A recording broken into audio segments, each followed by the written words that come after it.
את אביך ואימך כל ימי חייך שמע בקולם קבל עצתם. Le cas qu'on va voir maintenant, c'est un cas qui est beaucoup plus fréquent.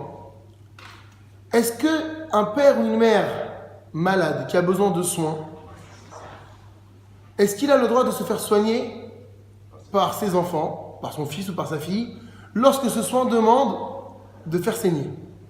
Par exemple, est-ce qu'un enfant peut pratiquer une prise de sang sur son père? Est-ce qu'un dentiste peut soigner son père ou sa mère? Est-ce qu'un chirurgien peut opérer son père ou sa mère? Est-ce que ça pose problème à la mitzvah du respect du père et de la mère? Maintenant qu'on a vu dans le cours d'avant qu'il y a un interdit de faire sortir du sang sous peine de mort, alors là-bas c'est vrai qu'on parlait dans le cas où un père est frappé par son fils ou une mère, mais dans le cas où c'est dans un but médical, est-ce qu'un fils a le droit de faire sortir du sang de son père ou de sa mère? Aïe moutar leben, est-il permis à un enfant, les batséa be'aviv tipoul refoui, de prodiguer à son père ou sa mère, quand on dit, on l'a déjà répété plusieurs fois, un soin médical et à l'oul ligrom le tzaddam, qui va susciter un saignement? Voici la réponse que donne la halakha.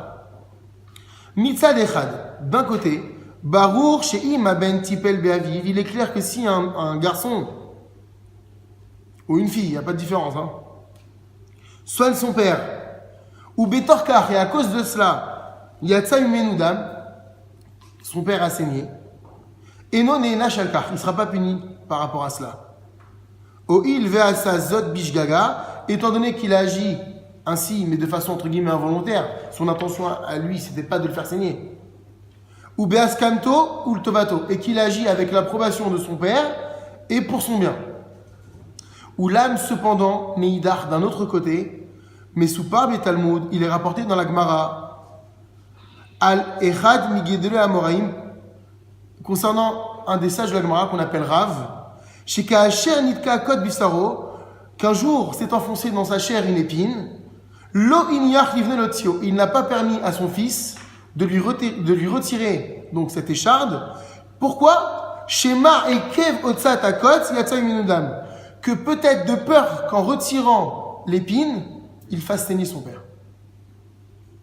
Et quel est cet interdit? Issur chovel, l'interdit de blesser son père. Là-bas, c'est rapporté dans la Gemara, Maseret Sanhedrin, page 84b. Donc on voit que, bien que ce soit pour le bien, ce soit pour un soin médical, les chachamim, là c'était même pas un soin médical, c'était simplement le fait de retirer une écharde plantée dans un doigt par exemple.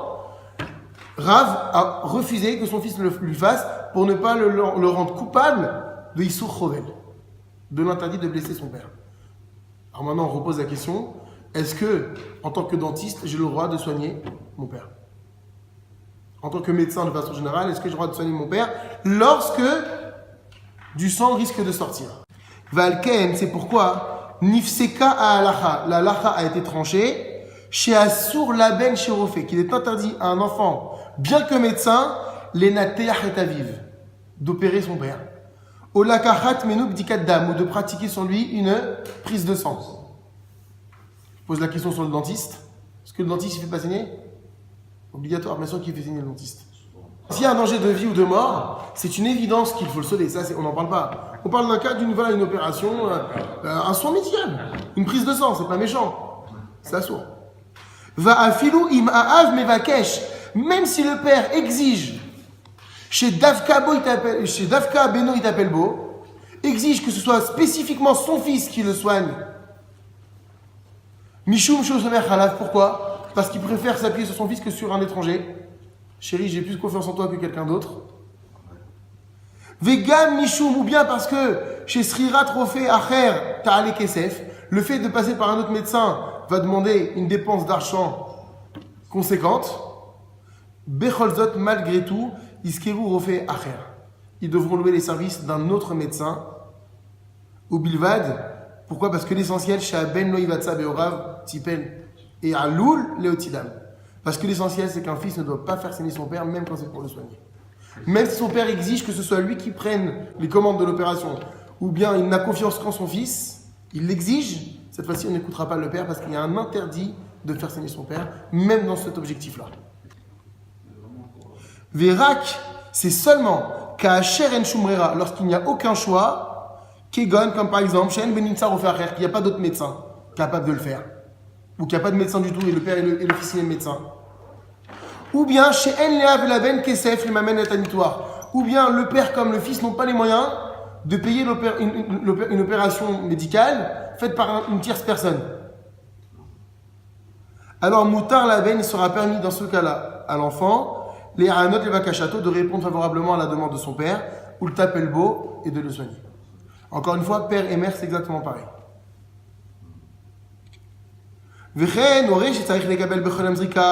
Ainsi, un parent qui a besoin chaque jour d'une prise de sang, donc on a donné l'exemple de celui qui doit prendre son insuline, il veut savoir où il en est. En levakesh minabel shazriklo.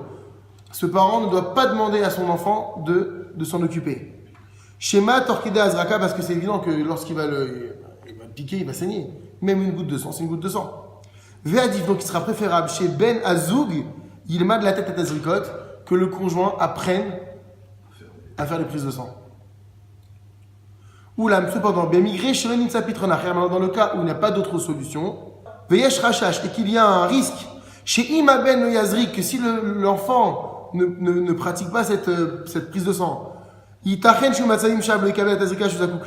le père ne va pas bénéficier aujourd'hui de la prise de sang dont il a besoin, alors Moutar la Ben Azrik la vie, il sera permis au fils de pratiquer ce soin.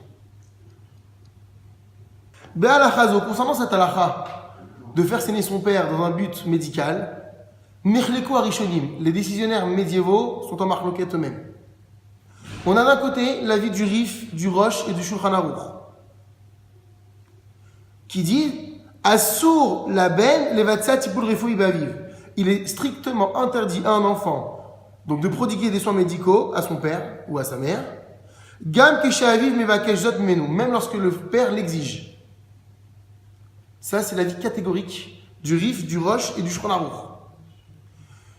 En face, on a un autre avis qui en réalité n'est pas si différent que ça, mais qui est un peu plus souple, on va voir, où le date à Rambam Maïmonide, le Ramban Nachmani et le Rama Rabbi Moshe Isserlech, que les Khatrila, a priori, c'est vrai, Adif Shadam Acher, il t'appelle BM. Les Khatrila, il faudra préférer l'intervention d'un médecin différent de l'enfant. Urche caché la Sigadam Acher, Moutar Leben. Et lorsqu'il sera difficile, donc, effectivement, dans ce cas-là, de faire intervenir un médecin autre que l'enfant, alors Moutar Laben, le fils pourra prodiguer les soins qu'il faut. Les Maasé, concrètement, qu'est-ce qu'a décidé la Lacha? Au Roua Haronim, les décisionnaires contemporains, ont tranché en trouvant un compromis. La Lacha, elle a tranché comme les deux. On avait l'avis catégorique des premiers qui disent c'est sûr, c'est assour les gamins, c'est totalement interdit. On avait le deuxième avis qui dit bon, bah s'il n'y a pas d'autres personnes, le fils peut. La Lacha a tranché non, c'est pas si facile. On doit quand même mettre les moyens financiers et physique pour aller trouver une solution. Et si malgré ces difficultés qu'on s'est imposées, on n'a pas trouvé, là, le fils pourra intervenir.